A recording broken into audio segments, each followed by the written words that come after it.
What do we need, 10 millimeter? Probably want to disconnect the battery. Yep, because of the airbag. Holy!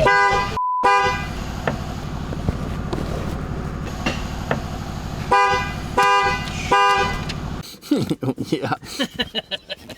Battery is disconnected. No booms today. Got an airbag in my hands here, Caleb. Are you scared? I need this out of my way. Airbag connector, don't blow up on me. It's more dangerous sitting here like with this connected. You know, I need this thing out of my way.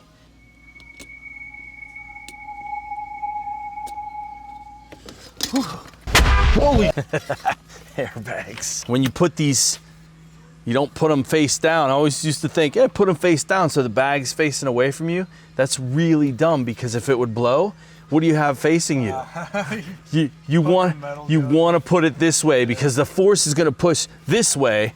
If you invert them, you can shoot this thing. It'll hit the ceiling. Mr. Kaplan used to do it at school all the time. Face them the way that you would, you know?